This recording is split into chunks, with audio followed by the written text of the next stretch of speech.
दोस्तों, जैसा कि शासन के आदेशानुसार डीएलएड की क्लासें ऑनलाइन स्टार्ट कर दी गई हैं। कई जगह की डाइटों ने इसे स्टार्ट कर दिया है और शासन इस पे बार-बार ज़ोर कर रहा है कि निजी कॉलेज और डाइट इसको ऑनलाइन पढ़ाई स्टार्ट कर दें, क्योंकि लॉकडाउन की स्थिति में पढ़ाई की स्थिति बहुत कमज़ोर पड़ती जा रही है।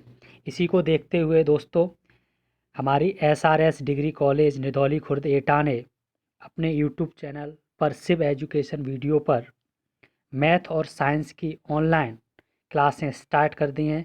दोस्तों, आप जुड़ सकते हैं और निःशुल्क इस पर पढ़ सकते हैं।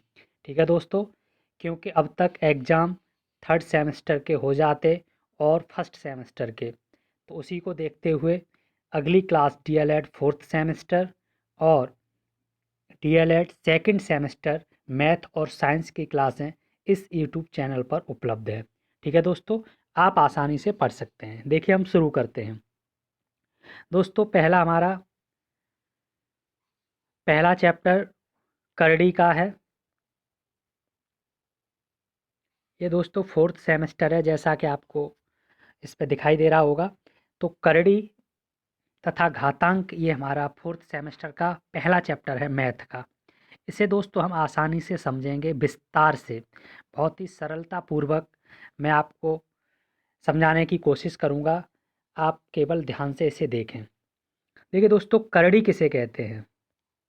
तो करड़ी दोस्तों किसे कहेंगे कि जब किसी संख्या का मूल पूरा पूरा ज्ञात न किया जा सके। किसी संख्या का मूल पूरा पूरा ज्ञात न किया जा सके, करड़ी कहलाती है। कैसे नहीं ज्ञात किया जा सके? जैसे देखिए दोस्तों, जैसे मैं लिख देता हूँ √2, तो √2 का मान आप पूरा पूरा ज्ञात नहीं कर सकते। अतः √2 किसको प्रदर्शित करेगा? करड़ी को प्रदर्शित करेगा। √3, √5, ये दोस्तों सब करड़ी को प्रदर्शित करता है। ठीक है।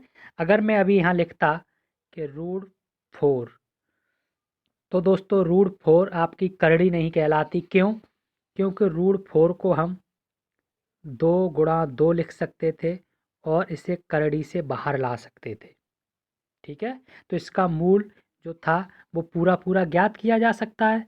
इस वजह से दोस्तों √4 है वो करड़ी नहीं कहलाएगी, करड़ी में संख्या नहीं आएगी। √2 है, √3 है, √5 है, ऐसे ही आप अनंत संख्याएं लिख सकते हैं जो करड़ी में आती हैं। यानी आपको ये समझना है कि करड़ी किसे कहेंगे? ऐसी संख्या जिसका मूल पूरा पूरा ज्ञात न किया जा सके, करड़ी कहलाती है। चाहो तो मैं दोस्तों लिख सकता हूँ। देखिए, एक बार लिख देता हूँ करड़ी की परिभाषा। दोस्तों, आप इसको स्क्रीनशॉट ले लिया करें या साथ के साथ लिख लिया करें। देखिए, मैं लिख दे रहा हूँ कि वह संख्या जिसका मूल पूरा पूरा ज्ञात न किया जा सके,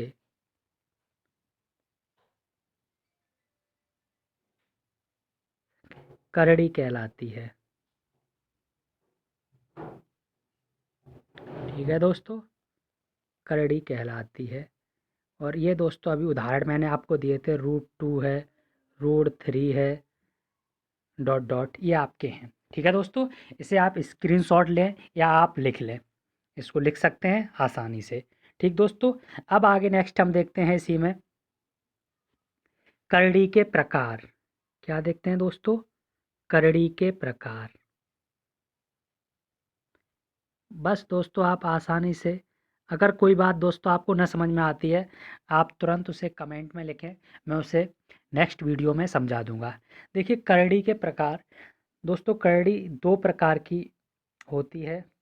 पहली होती है मिश्र करड़ी। क्या होती है दोस्तों? मिश्र करड़ी। मैं चाहता हूं कि आप थ्योरेटिकल को भी समझते चलें, मैं बोलूं उसको लिखते चलें। ठीक है, और आसानी से आप इसको समझते चलें। देखिए, मिश्र करड़ी किसे कहेंगे दोस्तों?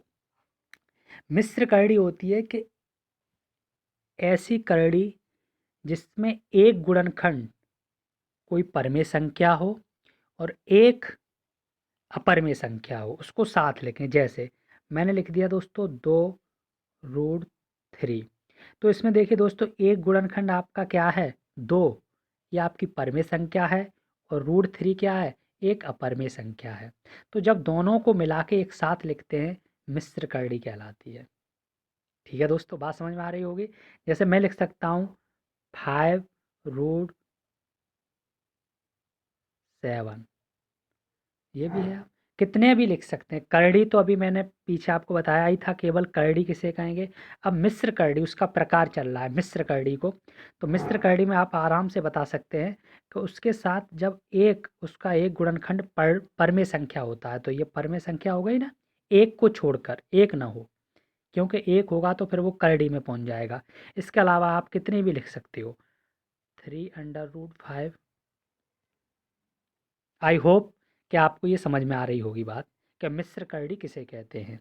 ठीक है दोस्तों, एक गुणनखंड परमेय संख्या और दूसरा अपरमेय संख्या हो, और ये जब मिला होता है तो उसे हम मिश्र करड़ी कहते हैं। ठीक है दोस्तों, बात समझ में आ रही है। इसी क्रम में दूसरा है दोस्तों हमारा पूर्ण करड़ी। पूर्ण करड़ी, ठीक है दोस्तों। तो पूर्ण करड़ी किसे कहेंगे, देखिए पूर्ण करड़ी कहते हैं जो अभी मैंने करड़ी के जो उदाहरण दिए थे, जिसका पूर्ण यानी एक, उसमें गुणनखंड एक हो और एक आपके क्या हो, एक अपरमेय संख्या के रूप में लिखा हो। जैसे मैं लिख दूँ आपका √6, √7, √14। तो ये सब क्या है, पूर्ण करड़ी हैं। इनको बाहर नहीं निकाला जा सकता, अंदर गुणा किए जा सकते हैं, लेकिन इसका मूल पूर्ण रूप से बाहर नहीं निकाला जा सकता। तो इसे हम कहेंगे दोस्तों पूर्ण करड़ी। मैं आशा करता हूँ आपको बात समझ में आई होगी। करड़ी किसे कहा गया था, करड़ी कहा था हमने वह संख्या जिसका मूल पूरा पूरा ज्ञात न किया जा सके, करड़ी कहलाती है। और करड़ी आपने दो प्रकार की देखी दोस्तों, एक मिश्र करड़ी और एक पूर्ण करड़ी। दोनों को आप क्लियर समझ पाए होंगे। ठीक है, इसमें दोस्तों देखिए, अब बात आती है कि क्वेश्चन नेक्स्ट बनता है हमारा,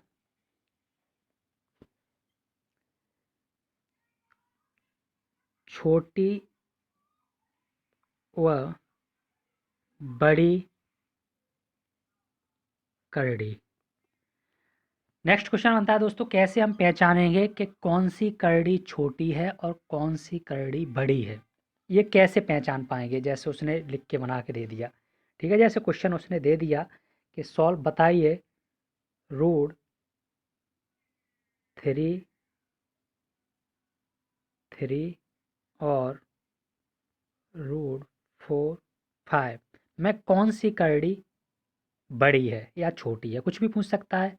तो आप कैसे इसे पहचानेंगे कि कौन सी करड़ी छोटी है, कौन सी करड़ी बड़ी है। ठीक है दोस्तों, अब देखिए इसे हम सॉल्व करके बताते हैं। एक को उदाहरण को अच्छे से समझाएंगे और एक आपके लिए इस पर दे देंगे, उसका आंसर आप सॉल्व करके कमेंट बॉक्स में डालेंगे। ठीक है, या अपने आप सॉल्व करेंगे। देखिए मैं पुनः लिख दूंगा इसे,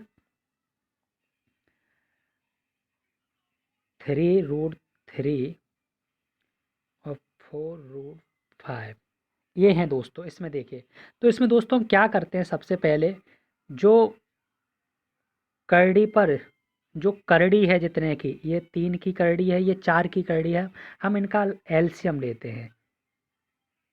3 और 4 का एलसीएम लेंगे तो कितना हो जाएगा दोस्तों, 12 आ जाएगा। 3 और 4 का एलसीएम 12 हो जाएगा। आप इससे पहले, चूँकि ये 4th सेमेस्टर का मैथ है, आप फर्स्ट सेकंड थर्ड 3 सेमेस्टर के गणित पढ़ चुके हैं, तो इतने ही तो मैं आशा आपसे करता हूँ कि आप लासा और मासा तो जानते ही होंगे। तो एलसीएम आपका 12 हो गया। अब हम क्या करते हैं दोस्तों कि जो करड़ी 3 था उसी एलसीएम को लिखेंगे, और रूट में 3 था ना, तो हम क्या करेंगे, इस करड़ी से इस 3 से इसमें भाग देंगे। तो जितनी बार भाग जाएगा, 3 चक 12, वो इसकी पावर बना देंगे। ऐसे इसमें करेंगे, देखिए 12 लिखेंगे और 4 का भाग देंगे और 5 और 4 तिया 12। आप देख रहे हो ये हो जाएगा। अब तो 12 हो गया करड़ी वाला, और ये आप देख रहे हो कि 3 का पावर कितना है, 4 है। तो जब हम इसका मल्टीप्लाई करेंगे दोस्तों तो ये हो जाएगा 81, और ऐसे 12 तो ये भी रहेगा, और इसका करेंगे तो ये हो जाएगा 125। दोस्तों आप देख पा रहे हैं कि जब समान कड़ियाँ हों और उनमें जो संख्या दी गई हो, जो संख्या बड़ी होगी वह करड़ी बड़ी होगी, जो संख्या छोटी होगी वह करड़ी छोटी होगी।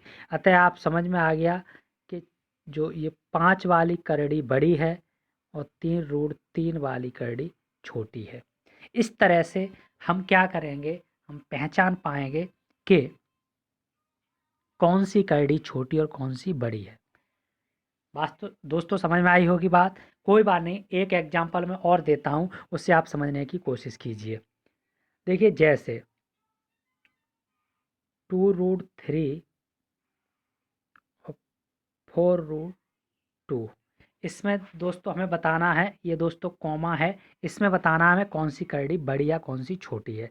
तो मैंने दोस्तों अभी आपको बताया था कि सबसे पहले करड़ी हमारी 2 है और कितनी है, 4 है। इसका हम एलसीएम लेंगे। एलसीएम कितना आ जाएगा, तो हमने बताया एलसीएम लेना, जानते हो, बताओ एलसीएम कितना आ जाएगा। एलसीएम की परिभाषा मैं आपको बता दूं, एलसीएम लासा कहते हैं।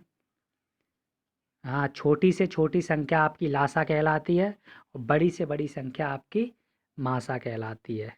ठीक है, इसको हम आसानी से पहचान सकते हैं कि एलसीएम कैसे, देखो ऐसे भी अगर आप बता सकते हैं कि 2 और 4 का एलसीएम लेना हो तो इस तरह से लिख लेंगे, 2 एकम 2, 2 दूनी 4 और 2 एकम 2, 2 कम 2, तो 2 2 का गुणा कर देंगे, एलसीएम कितना आ जाएगा, 4। ठीक है, 4 आ गया। अब आप क्या करेंगे, देखिए सवाल में तो हम 4 लिखेंगे और 2 से भाग दे के, करड़ी तो 3 है तो कितनी बार भाग जाएगा 2 से, 2 दूनी 4, तो 2 इस पे लिख देंगे। ऐसे ही 4 एलसीएम लिखेंगे, 4 से ही भाग देंगे, 2 तो है, और 4 से 4 में भाग जाएगा एक बार तो 1 इस पे लिख देंगे। अब 4 इस पे रहने देंगे, तो 3 दूनी वो सॉरी 3 त्रिका 9 हो जाएगा। ये 3 पे 3 का वर्ग करेंगे 9, और ये तो 4 रहेगा और 2 का वर्ग 2 ही रहेगा। तो आपने देखा अब तो समान करणियाँ हो गई, 4 4 है, तो आपकी क्या है, 9 वाली करड़ी बड़ी हो गई और 2 वाली करड़ी छोटी है। अतः ये वाली करड़ी दोस्तों बड़ी है और ये आपकी छोटी है। आई होप कि आप समझ पाए होंगे कि करड़ी कैसे छोटी है और कौन सी बड़ी है, आप उसे पहचान सकते हैं। 2 से अधिक भी ये संख्याएं दे सकता है, और ऐसी संख्याओं को आरोही और अवरोही क्रम में भी लगवा सकता है। समझ पा रहे हैं दोस्तों क्या कह रहा हूँ मैं। इस तरह से हम इसे आसानी से पहचान सकते हैं। ये तुलना होती है करड़ी की, ये कैसे तुलना करें। ठीक है, नेक्स्ट दोस्तों बात आती है हमारी घात की। देखिए घात क्या होती है, आपने दोस्तों करड़ी को समझा, अब हम बात करते हैं घात क्या होती है। देखिए घात में हम 2 चीज़ें लेते हैं, एक आधार और एक घात। जैसे हम लिख सकते हैं ए की पावर बी, इसका मतलब है कि ए हमारा बेस है, आधार है, और बी हमारी घात है। बात समझ में आ गई होगी। ए हमारा क्या है दोस्तों, आधार है, और बी क्या है, घात है। तो हम इसी तरह से इन संख्याओं के घात के और घातांक के कुछ नियम होते हैं दोस्तों, उन नियमों को मैं आपको बताता हूँ। 2-3 नियम मुख्य हैं, उनको अगर आप याद रखेंगे तो आसानी से इन सवालों को लगा पाएंगे। देखिए मैं पहले आपको नियम बताता हूँ। देखिए पहला नियम है कि दोस्तों अगर अभी मैं आपको आधार और घात बता चुका हूँ, तो आधार समान हो, जैसे मैंने लिखा ए गुणा ए गुणा ए। देखिए आधार है, ये सब आधार कैसे हैं, समान हैं, और इन पर दोस्तों क्या हो, घातें अलग अलग हों, एक पर एक्स, एक पर वाई और एक पर जेड, इस तरह की घातें लगी हुई हैं। ठीक है दोस्तों, ए पर एक्स, ए पर वाई, ए पर जेड, तो ये तो क्लियर हो रहा है कि आधार इनके जो नीचे दिए गए हैं वो सब समान है। देखिए यहाँ भी ए है, यहाँ भी ए है, यहाँ भी ए है, आधार समान है, लेकिन जो ऊपर घातें लगी हुई हैं वो सभी अलग अलग हैं। तो हमारा पहला नियम यही कहता है कि अगर इस तरह की घातें कहीं अलग अलग हों और आधार समान हो तो उनको हम कैसे लिख देते हैं, और गुणा का चिन्ह लगा हो तो घातें सब जुड़ जाती हैं, x plus Y plus Z, इस तरह से ये बन जाएगा। ठीक दोस्तों, देखिए इसी को तुरंत एग्जाम्पल दे के समझा देता हूँ मैं। जैसे लिख दिया 2 पे घात 3 गुणा 2 पे घात 2 गुणा 2 पे घात 1। अगर इस तरह से हम सवाल आया आता है और कहता है मान ज्ञात कीजिए, तो आप क्या करेंगे, इसी प्रथम नियम के अनुसार 2 लिखेंगे और ऊपर की जो घातें हैं इनको आप प्लस करके लिख देंगे, यानी आप 3 और 2 5 और 1 6, 2 पे पावर 6 आंसर आ जाएगा। ठीक है, समझ पा रहे हैं दोस्तों, आसानी से बात समझ में आ गई, पहला नियम समझ में आ गया कि कैसे हम इसका प्रयोग कर रहे हैं। अगर गुणा है तो घातें क्या हो जाएंगी, जुड़ जाती हैं। Very good. अब देखिए नेक्स्ट इसी तरह से हमारा दूसरा नियम क्या है। दूसरा नियम होता है जैसे आधार समान हो लेकिन चिन्ह दोस्तों किसका हो, भाग का हो, तो हम क्या करेंगे, अब इस पे देखिए घातें तो अलग अलग ही हैं, तो हम क्या करेंगे, अब हम घटा देंगे। अभी हम जोड़ रहे थे तो इसका नियम हो जाता है ए पे एक्स माइनस वाई। जैसे एग्जाम्पल दोस्तों समझिए आप, जैसे लिखा हो 2 पे पावर 5 भागे 2 पे पावर 2, तो इसे हम क्या करेंगे, देखिए सेम है ना, तो हम एक आधार लिखेंगे और घातें देखिए 5 - 2 कर देंगे, क्योंकि अभी एक्स और वाई था इसे घटाया था, तो 5 - 2 कर देंगे, तो आपका 2 पे पावर 3 बचेगा आंसर। आप इसे आगे भी बढ़ा सकते हैं, 2 का 3 बार गुणा, 2 दूनी 4 दूनी 8 भी आंसर ला सकते हैं। ठीक है, जो भी हो आप आंसर कर सकते हैं। तो ये आपका दूसरा नियम था। दो नियम बिल्कुल आपको समझ में आ गए कि कैसे जब आधार समान हो तो गुणा में घातें जुड़ जाती हैं, और आधार समान हो तो भाग में घातें घट जाती हैं। ठीक है दोस्तों, बात समझ में आ रही है। इसी तरह से देखिए अगर तीसरा नियम हम आपको बताएं, इसी में प्रयोग होता है, रूल आप समझते रहिए दोस्तों। अगर कोई संख्या के ऊपर शून्य लगा है तो उसका मान 1 हो जाएगा। ठीक है, जैसे एग्जाम्पल में इसी वजह से दोस्तों 7 दे रहा हूँ, आप इसको नोट करते रहें, स्क्रीनशॉट ले लिया करें, मैं आपको बता रहा हूँ। जैसे आपने लिखा 2 पे पावर 0, तो इसका मान 1 होगा। जब आप किसी क्वेश्चन को सॉल्व कर रहे होंगे तब इनका प्रयोग होता है। ठीक है, तो ये भी इसी में आ जाएगा। और इसके अलावा अगर जैसे नेक्स्ट है, चौथा रूल है दोस्तों, जैसे अगर लिखा हो आपका ए की पावर m और इसके बाद छोटा कोष्टक और n पावर, तो हम इसे दोस्तों क्या करते हैं, तो ये जो m और n है वो a की पावर m गुणा n में आ जाती हैं। ठीक है, जैसे अगर आपका दिया हो एग्जाम्पल 3 की पावर 2 तो हम इसे लिखेंगे 3 की पावर 2 दूनी 4। अब आप चाहो तो इसका मल्टीप्लाई करके यहाँ लिख सकते हो, 3 का 4 बार हो जाएगा 81। ठीक है, तो आपको ये भी समझ में आ गए होंगे। इतने ही रूल आपको इसमें याद रखने हैं और आप आसानी से करड़ी और घातांक वाले सवालों को निकाल पाएंगे। ठीक है दोस्तों, देखिए चैनल को भी सब्सक्राइब करें अगर आपको समझ में आ रहा है, और आप जुड़े रहें। साइंस और मैथ इस चैनल पे आपको पढ़ाया जाएगा पूरा, क्योंकि अभी काफ़ी दिन हैं, डाइट ने भी क्लासें स्टार्ट कर दी हैं, तो हमने भी 10-12 दिन का भी लॉकडाउन और है, तो क्यों ना आप इसको नेक्स्ट उसको समझें। इससे पहले आप अपनी पिछली तैयारी, क्योंकि उसके अभी एग्ज़ाम होने बाकी हैं, और एग्ज़ाम के लिए आप उसकी भी तैयारी करते रहें, साथ साथ इसकी भी तैयारी करते रहें। ठीक है, चलो अब देखते हैं कुछ हम क्वेश्चनों को। देखिए प्रश्नावली को कुछ सॉल्व करते हैं। देखिए कभी कभी सवाल देता है,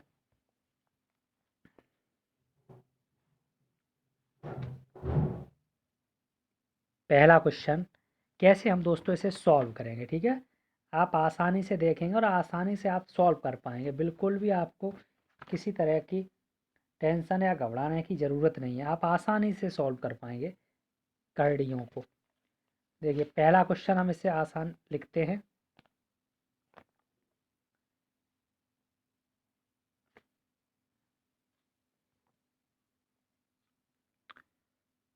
पाँच की घात x+3 बराबर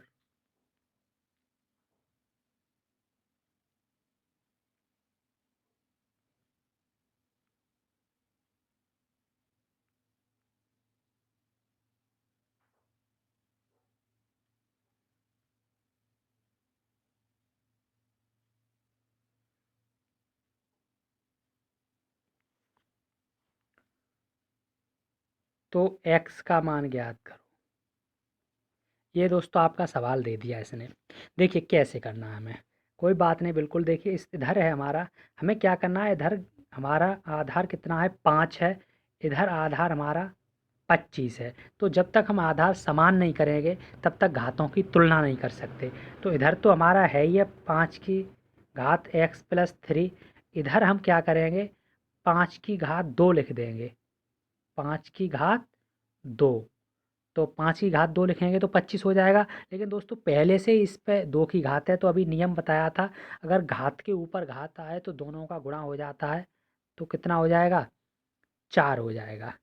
5 की घात 2 होगा, जैसे हम इसे एक तो 5 की घात 2 लिखेंगे और ऊपर और 2 आ जाएगा, तो ये 5 की घात 4 हो जाएगा। ठीक है, अब हम घातों की तुलना कर देंगे तो क्या आ जाएगा, 5 5 तो दोनों आधार हैं, तो घात क्या है इधर x+3 बराबर इधर कितना है 4।